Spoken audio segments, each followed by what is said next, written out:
welcome to the Hollywood Raw Podcast, Raw Rundown, where we go over the top 10 stories of the week in the world of pop culture. The real news that keeps the world going around, the real news that gets people to gossip with each other. My name is Adam. Glyn, over there is Dax Holt.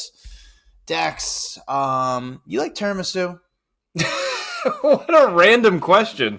I do. I like pudding, I think, more than tiramisu. But I like tiramisu. I feel like there's people, like majority of people I talk to don't like tiramisu, and it bothers me. It's like, dude, I love tiramisu. Can I tell you something that bothers me that people don't like? What's that? So I was on the plane back from Atlanta this week, and Passengers was one of the movies that was available to watch. Okay. I freaking love that movie. I have probably watched it 7, 8 times. I don't know why I enjoy it so much. I think it is a fantastic movie. It was such a flop in the theaters, and I don't understand how that's possible. It is a great movie. So who's in this movie? So it's Chris Pratt and Jennifer Lawrence, and it's a space movie about how, they were traveling to this far-off new planet because basically Earth had become too populated, that now they had to move to a new planet, blah, blah, blah. And it's a really good movie because he gets woken up in the middle of this space travel that's supposed to be like 110 years or something crazy like that. He ends up getting woken up like 30 years into it, so there was still like a shit ton of time, and he's like freaking out. Well, he ends up waking up Jennifer Lawrence out of her little cocoon, and, chaos ensues. It's just a really, really good movie, and I don't understand why it doesn't get a little more, props. It's a great movie. I think there's a thing for airplane movies. Like, what's a great airplane movie? And I love... There's space, not too many... though. Not even airplane, space. No, but I'm saying watching a movie on an airplane. Oh. Watching airplane movies is one of my favorite. Two things I've got. I love going to the movies by myself.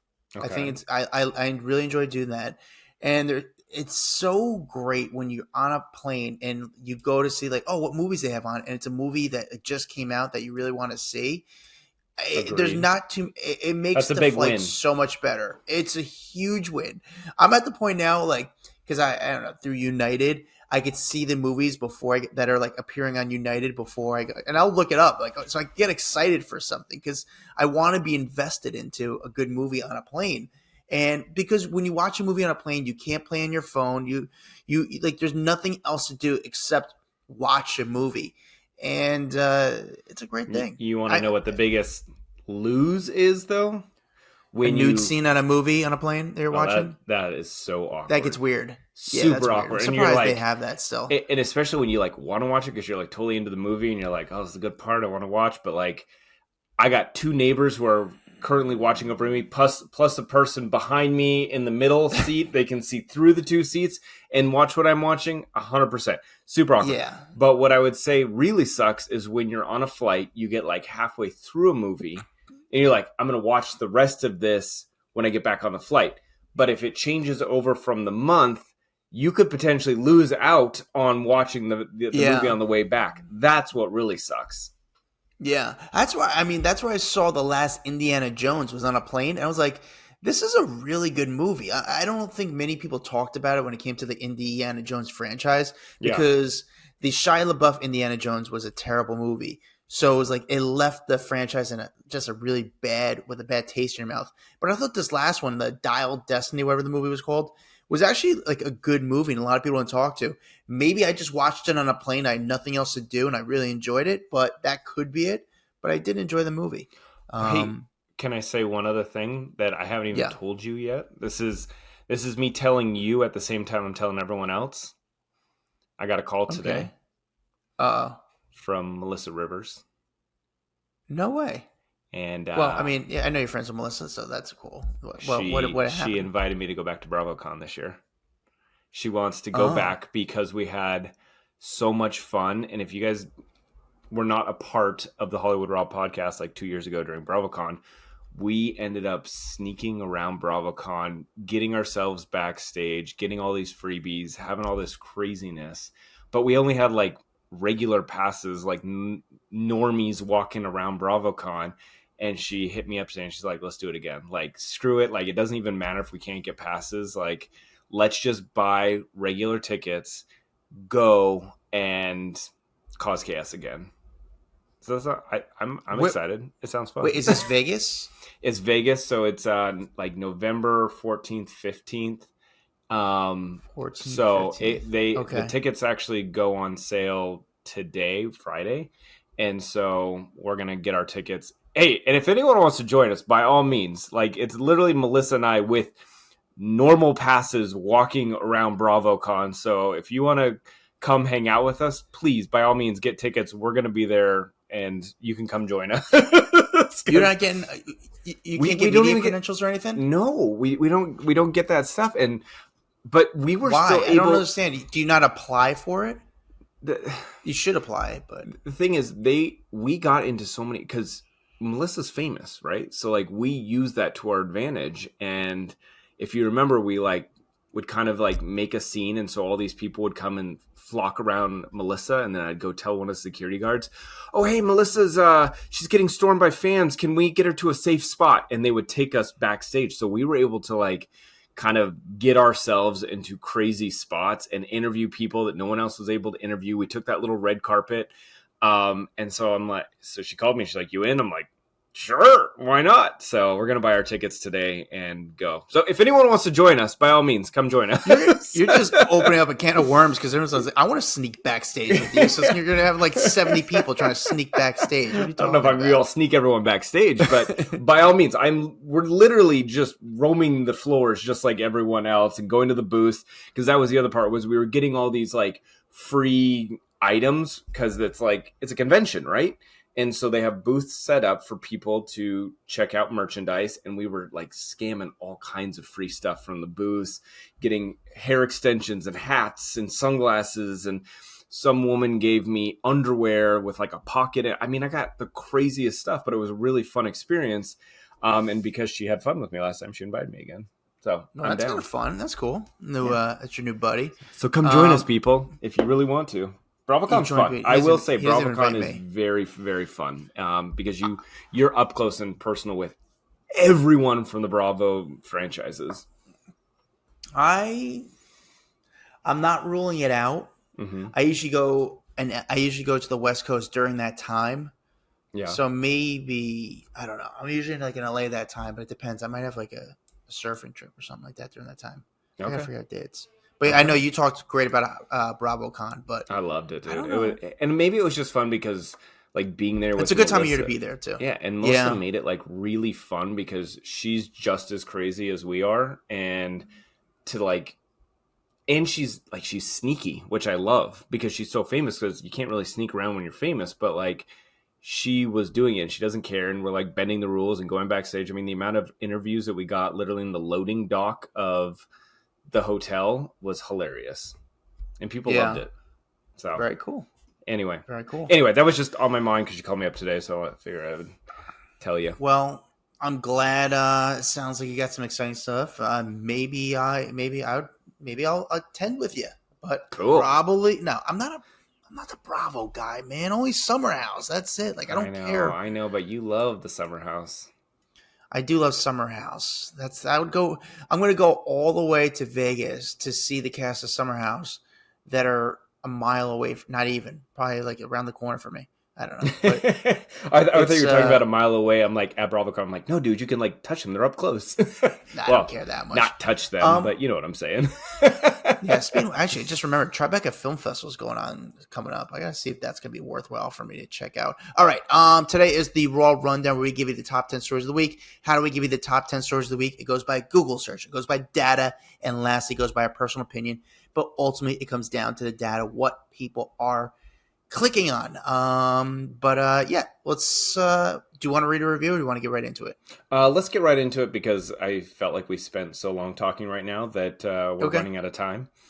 Sounds good. So let's jump in. All right, let's do it. All right, let's get into the Raw Rundown starting with number 10. Number 10, Miley Cyrus, talking about one of her biggest regrets actually comes down to her tattoos. I always think this is funny when celebs, or I guess anyone really, kind of looks back and they hate the tattoos that they have inked onto their body permanently. And she said, listen, there's things that I've gotten on my body that it's not that I like literally hate or really like could do anything about them. I don't hate them enough to actually laser them off. However, I probably wouldn't do it again. And one of those being, she's got a picture of her dog. Have you seen this one? Like on her forearm, she had a dog that she did a long time ago. It was like a pit bull, and she said, "Look, I love my dog, but I don't know, just having a pit bull in every picture for the rest of my life is kind of intense." And I kind of agree with her, because she'll be on the red carpet at the Cannes Film Festival, and all you see is this like dog on her forearm. She said that one she's not really a fan of anymore. She said there's one of her cat. She goes like, I mean, I love my cat, but like I didn't need my cat tattooed onto my arm. So anyway, she said that basically a mistake that I've made that I still think about is 80% of my tattoos. Listen, it doesn't stop her, because I think I saw her the other day literally getting a new tattoo. So clearly she is not afraid of tattoos, just maybe some of them she looks back and says, oh, I don't like it. If you remember, I remember her very first tattoo because it was a big deal. Do you remember this one? The one where she got Just Breathe? She got Just Breathe tattooed on her like upper rib cage right under her boob. I feel like I know like 4 different girls who have this Just Breathe tattoo. Well, that one was a big deal because she was still like young Disney. She was starting to come out of the Disney phase and do the bad girl thing. And so her getting a tattoo right there was like like huge back in the day. It did have a meaning though, because it was in honor of a friend who died of cystic fibrosis, and her grandfathers who both died of lung cancer. So like there was purpose behind it. I just remember it being a big deal because everyone's like, oh my God, look how crazy Miley's getting. She did a tattoo and now she's covered. She's like really promoting this new music. She's working hard. First of all, being very nice to the paparazzi. I think she's always been very decently good to them. Mm-hmm. But the fans, I have to say, like she's very good to the fans. You know, when the fans are waiting outside her hotel in front of the studio, they're usually lined up there. She stops like very calmly and does it very slowly. And then the fans kind of are like calmed down when it all comes. Well, Shawn Mendes does that too. Shawn calms his fans down. And because he's calm, like everything's calm. Yeah. So and he makes them like line up in an orderly line and then goes through and like signs with every single person, takes pictures with every single person. Do you remember how big he was? Like he was the biggest thing on the planet for a hot minute. He's still very big. He's still very big. I think he just hasn't really put out any new music. This guy's super talented. I think he did get a little bit of bad press. I think people kind of the stuff, if he's straight or not, I think kind of hurt him a little bit. I think he leans into it. I think it's good for his career. You think he leans into it? Yeah, because it's good for his career. He knows that he's got a huge gay following. He's got a huge straight following. Like he knows how to work it because you double up on your following. You know what I'm saying? And yeah. I think it was smart of him, but then he just kind of like stopped putting out any music, and I don't really know why. All right. Well, this story, I don't know how we went to Shawn. I don't know. I don't know how we do this, but back on the story is about Miley Cyrus. And she did a thing at the Carlisle Hotel, which I don't know if you're familiar with the Carlisle. So they have like this like jazz room there where she did like a jazzy type singing set. And Miley is just, she's got that it factor. I saw the videos of her performing at the Carlisle, and it's like, man, this girl owns a room. She just knows how good she is. But I'm excited to hear new music. I'm excited to see Miley again. So, all right, number 9. Romeo Beckham and Kim Turnbull. We know that their relationship has caused massive drama inside the Beckham family. It's kind of like torn Beckham and Romeo apart. It's the Romeo and his family aren't speaking. Like it's just, or no, I'm sorry, Beckham, Brooklyn and his family aren't speaking because of Romeo's dating Kim. Well, they broke up. After all of that, after all the family drama, all the stories that have been going around online, Romeo and Kim have called it a day on their relationship. And so the details broke. And TMZ actually reached out to Brooklyn Beckham before he had even heard that his brother and Kim had broken up. They talked to him and they said, "Oh wow, we had no idea. Didn't know this was a thing. We haven't talked to him in months.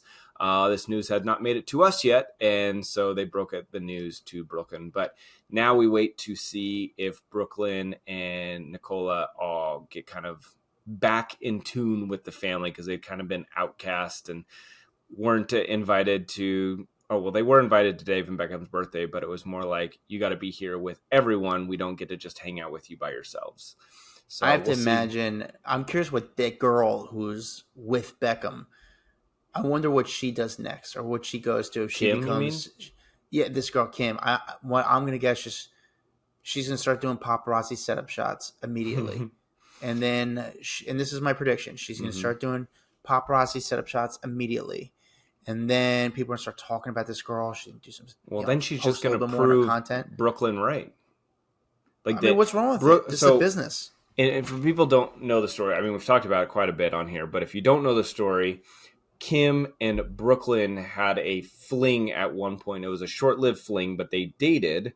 And so when Kim then started to date his brother Romeo, Brooklyn was like, no, this is not right. She doesn't have the right reasons. She's in the relationship for ulterior motives, and basically said, I don't want to be a part of this.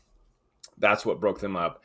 Sounds like the Beckhams were totally fine with her, liked her, trusted her, the whole thing. But now the two have broken up.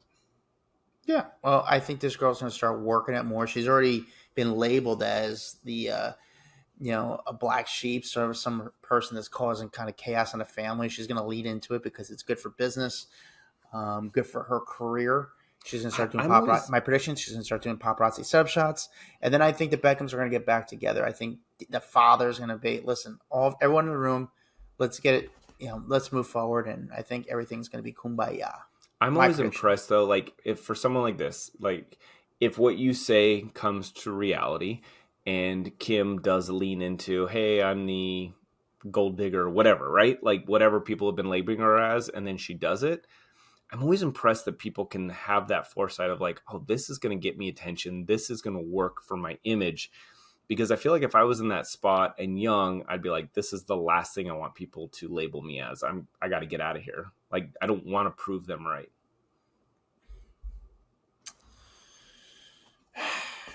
I see your side, but I also see the thirst and hunger of someone else like this too. Yeah, but that takes like vision to understand that would actually make people talk more, and that's okay for you to be talked about. Well, we shall see. But if my prediction, if she starts doing paparazzi stuff, if we see her in Daily Mail in the next week of her walking around, we know something's up. And I'm calling it. I've seen this playbook. I could call. I'm like the coach on the sideline with the headgear in the NFL. Like, all right, this is what's going to happen. They're going to do pop. Like, I'm calling it. I just think it's going to happen. All right, number 8. Tom Hanks' daughter put out a bombshell memoir recently detailing a lot about her disturbing childhood, and now Tom Hanks is actually breaking his silence on it, talking about it for the first time. This all went down. Basically, he was walking a red carpet, and I want to say it was Access Hollywood stopped in to talk about it and brought up the book and said, so you have any thoughts on your daughter's book? And he was actually talked very positive about it. He talked about some of that she was courageous. He said, I'm not surprised that my daughter had the wherewithal as well as the curiosity in order to examine this thing that I think she's incredibly honest about. He went on to say his daughter's very open about what the process is in regarding to her book, and just kind of really praised her for being so honest and open about a really rough childhood. And I say this because instantly your brain goes to, oh, what did Tom Hanks do? Why did he make her life so miserable? Well, it wasn't necessarily him. Tom and his ex-wife, Samantha Lewis, they were married years and years ago. They had EA, and then Samantha ended up taking her daughter and moving up to Sacramento. And so like one day she's living in Burbank, and next thing you know, she's living up in Sacramento and seeing her dad on holidays and weekends. And then her mom ended up kind of, I guess she explained it how they had this big, beautiful house and this big, awesome backyard. And then next thing you know, the backyard is full of dog shit, and you couldn't walk around, and the house stank like smoke. And you'd go to the fridge and it was bare and full of expired food. And more often than not, her mom would just be sitting in the bed poring over the Bible. And then she just said, she later in the book, she believes that her mom had bipolar disorder and was depressed and had a lot of issues, but that turned to physical violence. It turned to emotional violence. And so she had a really rough childhood living with her mom at this young age. And, she's got her dad who, this is right when he was like becoming the big star that we all know. And she ended up basically getting out of her mom's house and going to live with her dad at a certain point. So anyway, I guess it's a pretty fascinating read. And, is it a fascinating read? Is it? I don't know. That's what I'm reading is that it's a fascinating read. I'll be curious how many people actually read this book. I mean, I say that nicely. I'm just curious how well this book does. And Tom Hanks, don't get me wrong, anything in Tom a very Hanks kind way. Does pretty well though, dude. Yeah. People are fascinated with Tom Hanks, whether they hate him or they love him, which I always find so interesting how many people hate Tom Hanks. It's weird. Why do people hate Tom Hanks? Yeah, I don't know why someone hates Tom Hanks. I could hate him because he turned me down for a photo 3 months ago, but I don't. I still think he's a great actor, and that's what happens. Not everyone's going to take a photo with me, but huge Tom Hanks fan. Not in his last films, but like the 80s and 90s, Tom Hanks was my guy. I tried watching that movie where he's like the angry neighbor, Ollie, whatever it was, or I don't know. It was like in the wind. I don't know. So, I was kind of bored by it, but 80s, 90s Tom Hanks, nothing was better. He was the man. Like Big. I mean, come on. Big was great. Burbs. I love Burbs. But you know what's so funny? I just saw photos of him tonight. He's getting older. He looks exactly like his son Colin Hanks now. Oh, yeah. It's like they just look like he's just sort of like morphed into his son. Yeah. I mean, he looks older, but Colin has morphed into his dad. What are you talking about? But the way Tom Hanks has aged, he just looks like more of an older Colin Hanks. I don't think they ever looked alike, but now they look alike. Yeah. Okay. Number 7. Ooh, Cardi B talking very poorly about her relationship with I saw this. Explain Offset. This to me. Yeah. What is this? She basically said that if she would have stayed in the relationship with Offset any longer, she would have ended up killing him, is really what it comes down to. She said she was losing her mind. So she ended up jumping on X Spaces on Tuesday to address kind of the reaction that people were having towards her and her new relationship with Stefon Diggs. People are calling her a whore and a slut and all this kind of stuff. And she's like, I don't understand. Like, I was in a marriage for years and years and years. I was always faithful. He wasn't. And now I've moved on. I'm happy. Why are people calling me a whore? And she's like, I don't understand it. And I feel like she has 100% a point. Why are people giving her a hard time for moving on and dating someone else? That is wild to me. They should not be slut shaming her.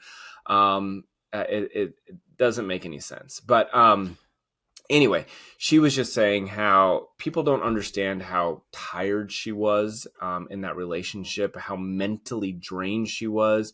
She said, drained. I couldn't eat. I was getting frequent headaches. I was literally losing my mind in that relationship. She goes, I gave it chance after chance after chance after chance. She goes, if I was still there, I was going to end up going to jail because I was going to end up killing him. Seriously, with my own bare hands, because it was just getting to be too much. And so she never really said Offset's name, but it was pretty obvious what she was talking about. I'm going to tell you, these are the reasons that I love Cardi B, because she's honest and she is one of the most real celebs I feel in the public eye, because she doesn't have a filter. She doesn't give a fuck, that it always comes off so authentic that like she has nothing to hide. Like most people wouldn't say that stuff because they're embarrassed or they wouldn't want to hide it. And she just puts it all out there because that's who she is. And that's why I love Cardi. She's like very cool. On the street, she's a very chill. She'll like sort of talk to you, but just like very, and honestly, you nailed it. She's just very real. I had a chance to go on her tour bus and interview her before some show, Super Bowl in Miami a couple years back. And it was the most like, there was so much going on in Miami that weekend that there was people at this show, but it was a little bit of a unique crowd. I say it was just sort of like, it was just very, it was a shitty kind of show, but it was like in a field, and I don't know who else was on the show, but I had a set up interview with her, and they said, okay, you get 3 questions with her, and you get to go on her tour bus and ask her 3 questions. I'm like, okay. So I'm sitting there, and you're like, what does WAP mean? Well, yeah, I know, but I wanted to ask like nice questions because again, I was in the middle of a field. She had so many people around her. Like even the security was just like, stand outside the bus. They weren't even nice to me. They're like, stand outside the bus. We'll let you know when you could come in. I'm like, okay. Then finally I went in and I was like scared. And she's like, hi. She was so nice. And she sat down, talked to me. And then all of a sudden she was like, oh, that's it? I was like, oh, yeah. And I probably could have got more questions and talked to her, like did a whole podcast with her.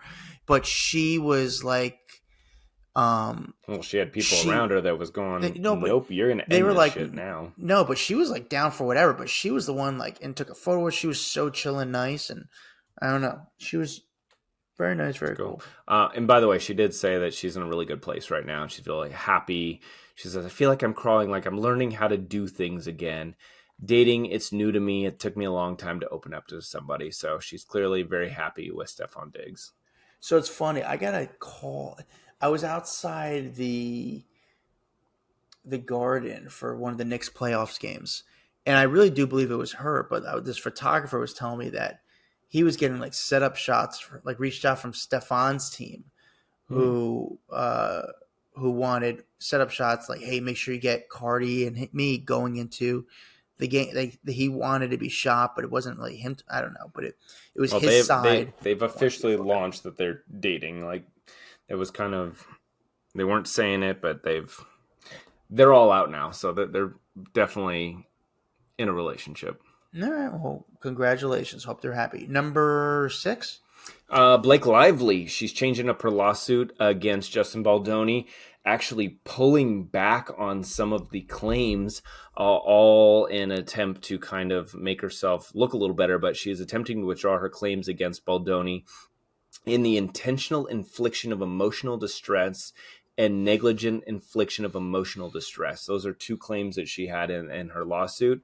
And this came after Baldoni's legal team sought discovery that included her medical records in their effort to defend him. And so they basically were going to her doctor saying, look, if she truly suffered severe emotional distress and pain, humiliation, embarrassment, belittlement, frustration, mental anguish, well, then she would have had to have talked to someone about that, and she would have had to bring it up inside some medical facility. So we want to start seeing your records, and they'd have to go after a HIPAA release form to access therapy notes and any other relevant information.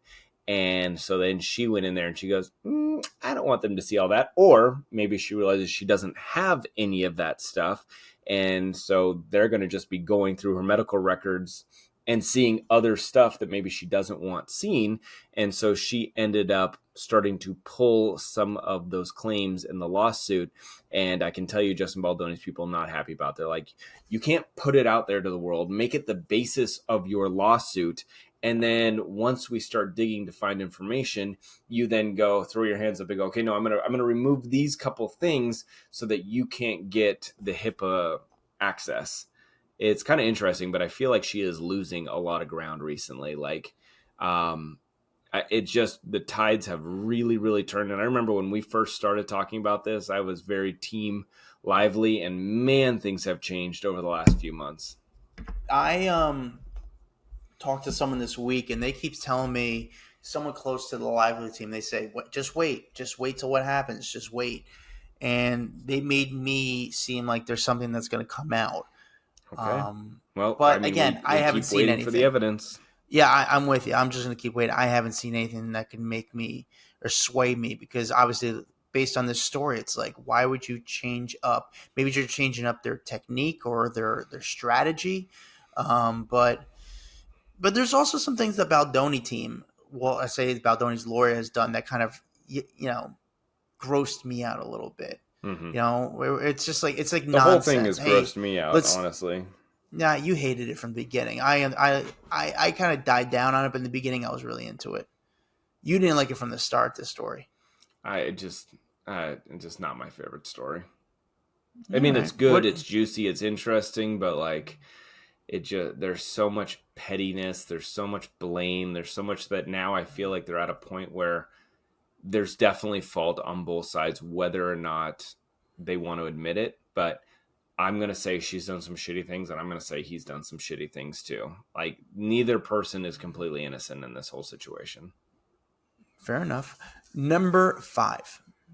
JoJo Siwa, we all thought she was a lesbian. Apparently not just a lesbian. She is pretty sexually fluid is what it's sounding like. And she is now out in her relationship with Chris Hughes and very, very happy to be together. So they have now newly confirmed their relationship. For a while they were saying that they were not together, that this was just a friendship, blah, blah, blah. But she has now admitted that, yes, they are together. And she goes, it's really hard because people try to tear it apart. She goes, I understand if you have no context why people tear things apart. There's just people going through the same thing that I'm going through. There's somebody who's identified as one sexuality and then maybe had a realization within themselves.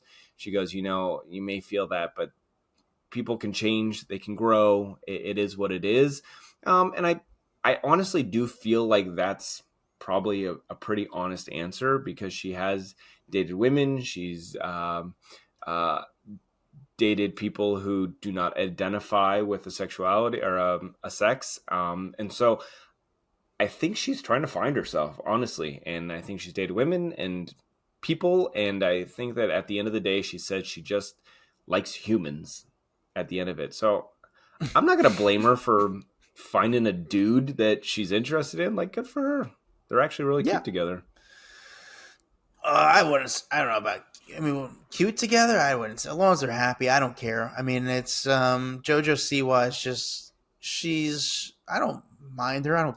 She doesn't bother me at all. She's fair. She got a little. She got a little out there for a while though. No, she's cringe, and I think she knows she's cringe. She, and that's the only thing I can say about it. Like, I don't care what she does, but I think she throws water on the cringe, and she knows she's cringe, and she plays into the cringe because cringe makes people tune in. I guess that's why I'm saying like her and Chris aren't giving me the cringe vibe.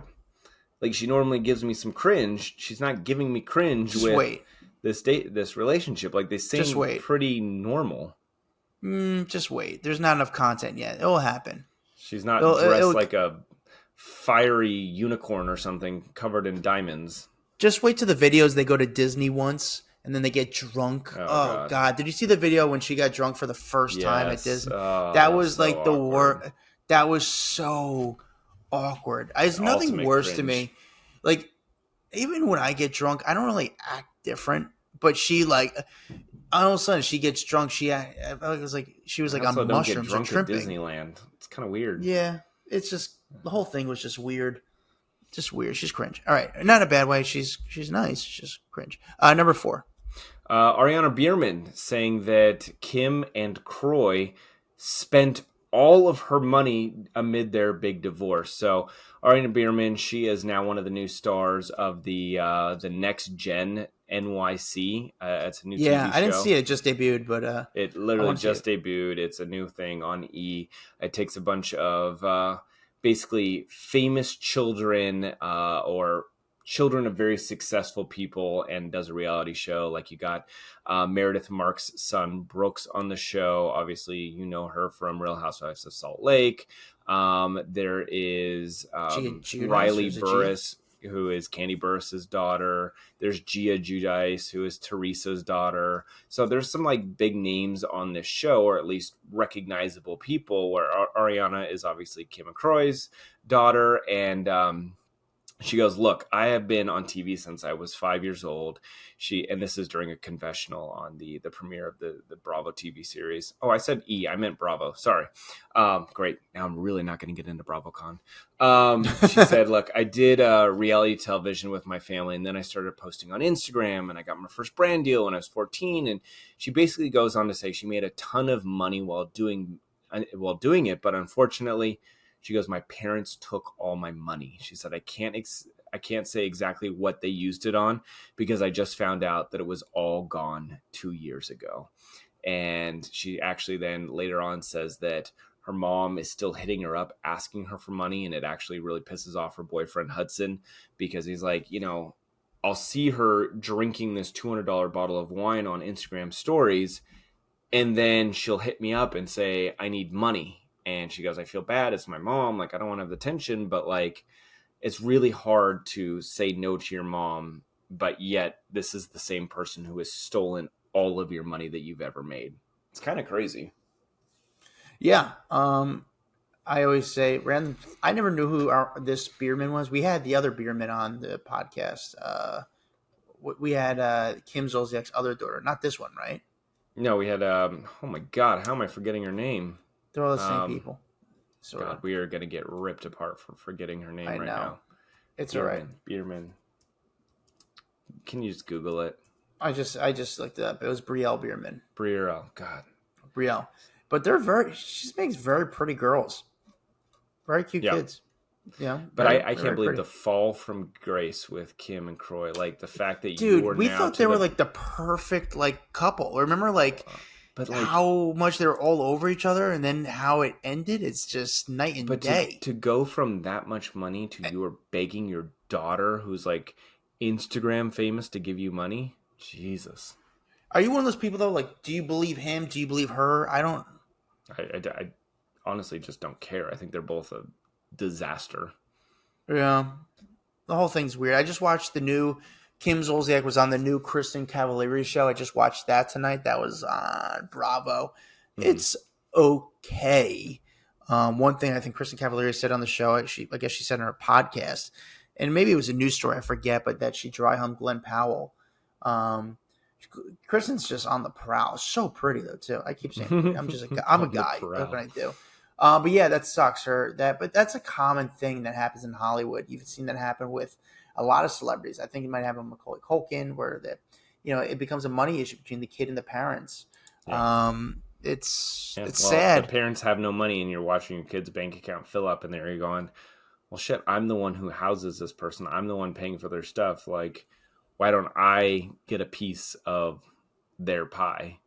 But to take it all sucks. Weird. Dax, number 3. Tom Girardi. Obviously, we know him from Real Housewives of Beverly Hills. He was married to Erica Jane, one of the most successful lawyers, and then obviously one of the most disgraced lawyers after stealing a bunch of money from his clients. He has now been sentenced to 7 years in prison for stealing millions and millions of dollars from his clients. He was ordered to pay $35,000 fine and then around $2.3 million in restitution to former clients. And this is a jury in August who had found him guilty of 4 counts of wire fraud and could have been sentenced up to 80 years in prison. So this is a big deal. I mean, he's already, 86? So yeah, 7 years for an 86-year-old.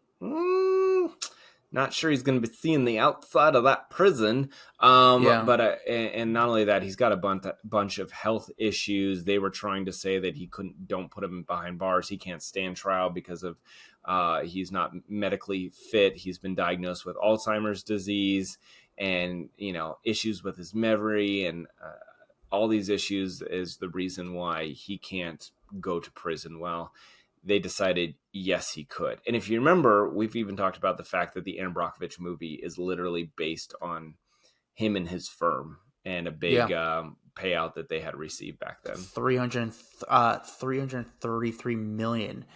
So that's, he was a very big and successful lawyer, but he really got into trouble between, I guess, starting like 2010. So between 2010 and 2020, he embezzled tens of millions of dollars from clients, including victims of the 2018 Lion Air crash and other personal injury cases.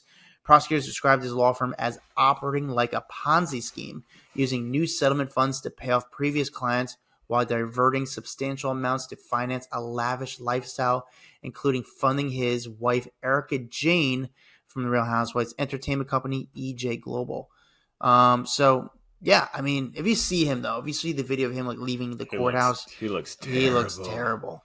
I feel like this court case like aged him even more. Oh yeah, he looks bad.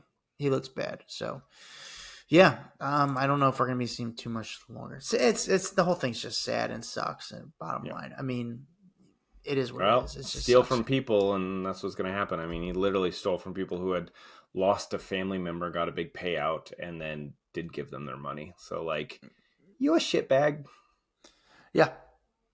I mean, but also this guy should not be. He should have stopped working years ago. I don't know why he kept working or being involved. It's just stop working. Number 2. Chris Martin and Dakota Johnson have apparently broken up again. We've said this a couple times. I feel like it just kind of keeps going back and forth. But this is now someone has a close friend or a source close to Dakota, and Chris has told People Magazine it feels final this time. And of course, their reps didn't give any comment to People, but nevertheless, they had been dating for a couple of years now. It had finally come out that they were engaged. I don't know if that was ever actually confirmed. It sounded like it was more of stories from insiders saying that they had been engaged for years. But it seems like they have maybe moved on. They were photographed like a month ago, I want to say at one of his concerts. And so it seemed like everything was good, but they've been so on and off.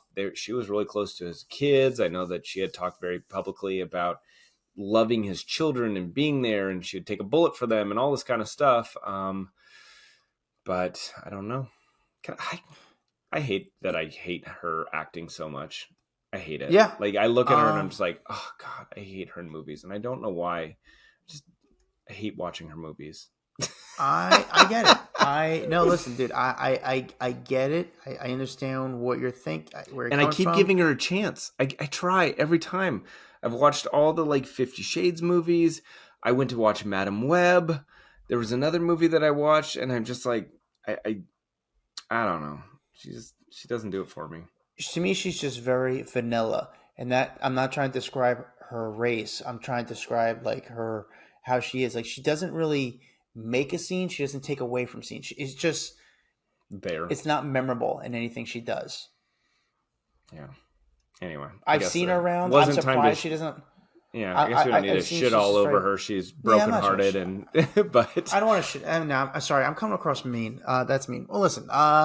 They broke up. I didn't even know they were still together. I mean, were they together? Were they not? I do respect that they did have a good relationship. Well, she had a good relationship with Gwyneth Paltrow.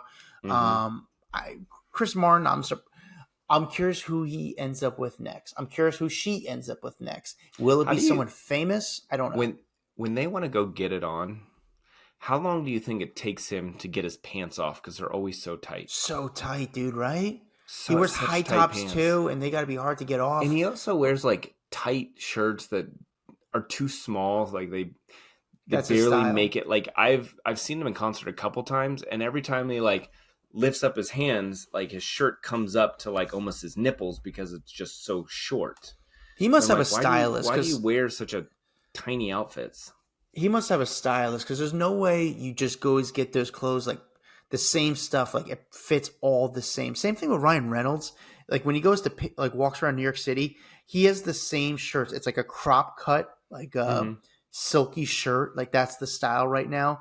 And he knows he's being photographed because you don't walk around in those type of outfits with your hair done and that type of style. Like he knows he's being seen, and he's something's going on there. But do you think like Dakota would be like, Chris, lay in the bed, and then she has to like grab his pants and kind of like peel them off? You know what I'm saying? God. Like the pants come inside out, because I've had tight pants on before and I have a hard time getting them off, and so someone probably has to pull them off of him.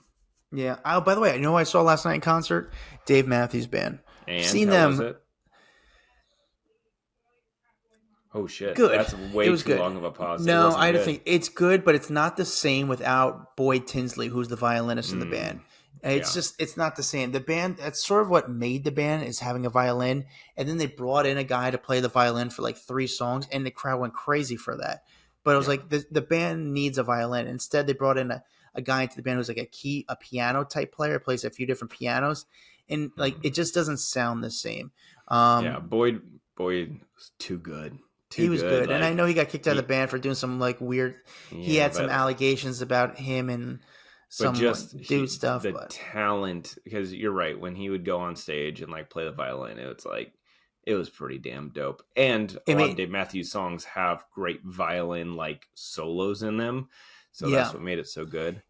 They were my first concert ever, Red Rocks Amphitheater in Denver. That's a cool place to see them. Yeah, I've seen them so many times. Over 10. I can't say like over 30 shows, but definitely over 10.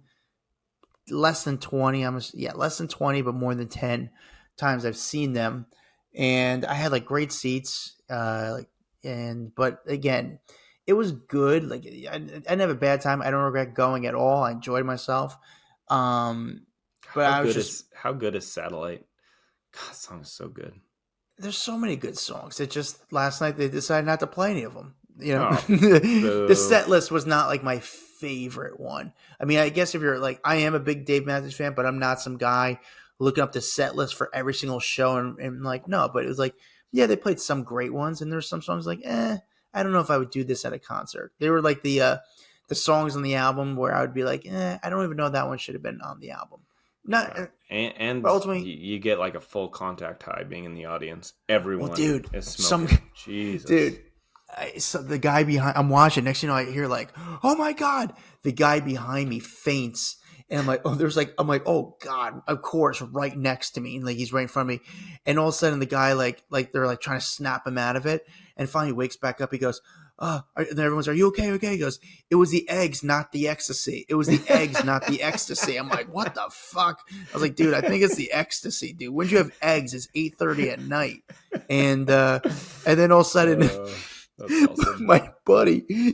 So then they're like, "All right, you got to get out of here," and they try to like bring him outside, and then he bring him like back up top, and then he fainted again, and my buddy had to help carry him like out. Like it was just a whole complete mess. I was like, dude, you should have just like took his credit card as you're like, or put your finger in his butt to push this guy out of here. Like, get this guy out of here. This guy's a fucking mess. I just was going to be so embarrassed if Dave stopped the band and saw me. Like, I didn't want any attention to me, but like, what's that guy? So or I kind of wanted that moment. Like, hey, there's a guy passed out. Stop the show. Stop the show. I just want to see if it would stop mid-song and fuck everything up, but it didn't happen. All right, whatever. Dax, the number one story of the week. Tell me everything that's going on with Diddy. All right, I am back. Court has wrapped for the day, so now we can get into the number one story. But I do need to mention, while this break happened, there's more breaking news that Adam definitely wants me to mention, and that is that Paige DeSorbo from Summer House is leaving after 7 seasons. She basically broke the news. She said, look, I have a little life update for you. I've made the decision not to return to Summer House. She then said, the best part of the show has been one of the most rewarding chapters of my life. My friendships, the drama, the giggles, all unforgettable. She said, you've seen me grow up over the last 7 summers. I'll always be grateful for the memories, the community, the opportunities, and the wild ride has brought me. She said, but all good things and some bad decisions, it's time for this chapter to close. To my castmates, the fans, and my NBCU family, thank you. I could never have imagined what a journey it would turn into and how many of you would be along for the ride. And you haven't seen the last of me, I promise. So, a lot of Summer House fans very interested in this news. I can tell you Adam was freaking out this morning after he sent me this article. He said, please mention this when you go back on to finish up with the number one story on Diddy. And so there you go. That is in there. Okay, now let's get on to the Diddy court case because we are waiting for everything to wrap up today. So we would get you the latest information. Keep in mind, we are now on the 4th week of this Diddy federal sex trafficking racketeering trial that's going on in New York. The things that happened this week. Cassie did hit the stand again for cross-examination from the defense. Prosecutors did express some concern over the length and nature of the cross-examination, noting that she is nearly 9 months pregnant. So they were like, hey, let's not risk having to do a mistrial because she is key witness on the stand, and if she goes into labor and they have to stop down, that would be an issue. So they submitted a letter to the judge requesting that the court exercise discretion and to limit cross-examination to ensure that it is concluded properly. So she did hit the stand. She then went into detail about their 11-year relationship, talking about physical abuse, including being beaten and coerced into degrading sex acts with strangers, participating in drug-fueled sex group events, termed as the freak offs. But we kind of know all that kind of stuff. And then she talked about an incident in 2016 where Combs threw a vase at her, which, we already obviously got into that as well. But she then testified about placing a knife in her apartment door handle for protection after repeated unannounced visits from him. She described their tumultuous 11-year relationship and alleged physical abuse, detailed incidents where Combs allegedly threw a knife at her. And so obviously this was big testimony once again by Cassie. There was a former assistant who went by the name of Mia, described years of sexual assault and psychological manipulation by Combs. She stated that she had been quote unquote brainwashed during her time working closely with him. So another person that hit the stand today was a woman going by the name of Jane, which is a pseudonym. She recounted her relationship with Combs from 2021 to 2024, alleging that he coerced her into drug-fueled sex group events. Obviously, another person talking about these freak-offs that he would have, or she also referred to them as hotel nights. Jane described being forced into these encounters with male escorts, often under the influence of substances. And despite her objections, she also testified about instances of emotional manipulation and physical abuse, including being chased through her Los Angeles home by Combs. Her testimony has become like this central to the prosecution case and includes charges of sex trafficking and racketeering conspiracy. There was a big moment in the trial this week when the judge put out a warning to Combs. During the trial, the judge issued him a pretty stern sentence saying, talking to him, basically saying his courtroom behavior was inappropriate. He said that Combs was nodding vigorously and making eye contact with the jurors during the testimony, and these actions are basically being deemed inappropriate and potentially influencing the jury. So the judge said that any further such behavior could result in Combs being removed from the courtroom. So that was a big part of this week. The defense strategy, basically Combs' defense team acknowledged that his bad temper and his violent outbursts, but argues, hey, that the relationships and encounters that he had during all of this was consensual. Yes, he's got a bad temper. Yes, he can have issues, but everything he did was consensual. And then also they contend that the prosecution's case is based on love, jealousy, infidelity, and money, not criminal conduct. So hopefully that got you up to speed on everything that went on this week with the Diddy case. That's it. That is the rest of our raw rundown. That was the number one story of the week. I guess number one story plus one, since the Paige DeSorbo one got thrown in there as well. Thank you guys all for listening, for checking out the podcast. I am Dax Holt. You can find me at Dax Holt. You can find Adam at Adam Glyn on all social media platforms. Make sure you follow our private Facebook group. Come join us. This is where we chat with everyone, have a good time. It is called Off the Record. If you need any of these links, by the way, just go to HollywoodRaw.com. We've got a link tree there that you can find all of our different platforms, but Off the Record is the one that most people are like, hey, how do I find this? Because it is private. So head to there, and then you could follow us on YouTube, watch the video version of this whole podcast go down. We're on TikTok, Instagram. We're on it all. All right, guys, we will see you next week. Bye. Guys, hope you like that video. We got a lot more where that came from. Hit that bell, like, subscribe, share with a friend. The best you can do to support us is really doing that. And we really need the money because we need hair gel.